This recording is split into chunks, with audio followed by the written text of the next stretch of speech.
কেউ কথা বলবে না। আমি সর্বপ্রথম আমাদের নুরানি এবং নাজারা বিভাগের সকল আসাদুজ্জাহকে আন্তরিক মোবারকবাদ শুভেচ্ছা জানাচ্ছি দুইটা কারণে। এক নম্বর কারণ, যেটা সবচেয়ে বড় করে দেখবার বিষয়, সেটা হলো যে এবার আমাদের নাজারার ছাত্ররা যখন আঞ্চলিক পরীক্ষা দেওয়ার জন্য শাইখুল হিন্দ মাদ্রাসা গিয়েছিল, আমরা আশা করতেছি ইনশাআল্লাহ আমাদের অতীতের সকল রেজাল্ট থেকে এই বছর রেজাল্টটা হয়তো ইনশাআল্লাহ অনেক ভালো হবে।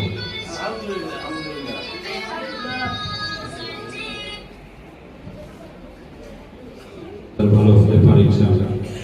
কিছু আলামত ইতিমধ্যে আমরা পাইছি। এই জন্য সমস্ত আসাদুজ্জাহরা একদম একেবারে তরিক সাহেব থেকে নিয়ে সাব্বির সাহেব, সাদ সাহেব, মাসুদ কালী সাহেব, কামরুল সাহেব, আমাদের মুরব্বী হুজুর সবাই মিলে অক্লান্ত পরিশ্রম করছে। এই পরিশ্রমের ফলাফল ইনশাআল্লাহ 20 রোজার ভিতরে আমাদের হাতে আসবে। এই জন্য আল্লাহ পাক রব্বুল আলামিনের কাছে আমরা দোয়া করি, আল্লাহ পাক হযরতের ইলমে আমলে দুনিয়ার আসবাব এর মধ্যে ছেলে সন্তানদের মধ্যে আল্লাহ বরকত দান করেন। আমিন। পাশাপাশি ছাত্ররা মেহনত না করলে এটা সম্ভব হয়ে উঠতো না। তোমরা যারা মেহনত করছো, মাদ্রাসায় পরীক্ষা দিচ্ছ, বোর্ডে পরীক্ষা দিচ্ছ, আলহামদুলিল্লাহ তোমাদের মেহনত প্রশংসনীয়।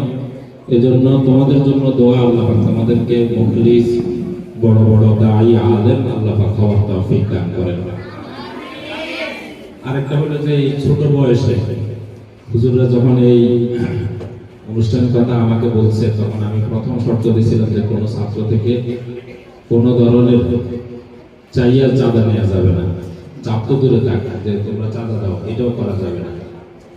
আমি এখানে বলতেছি যে যদি ওস্তাদরা আশা করতেছি তো ওইভাবেই হয়েছে, কারণ ছোট মানুষ, তোমরা যে একটু পর্যন্ত করছো এই জন্য তোমাদেরকে ধন্যবাদ, আসাদুজ্জাহকে ধন্যবাদ। এটার সাথে আসলে পরিচিত হলে ছাত্রদের সংস্কৃতি যে মনোভাবটা, এটা আস্তে আস্তে করে ফুটে ওঠে এবং একসময় এরাই দায়িত্বশীল হয়ে ওঠে। নুরানি বড় অবস্থায়, নাজারা বড় অবস্থায় তাদের অনুভূতিতে আসে যে আমাদের ওস্তাদরা আমাদের জন্য মেহনত করছেন, তাদেরকে আমরা সম্মানিত করব, তাদেরকে আমরা সম্মান করব।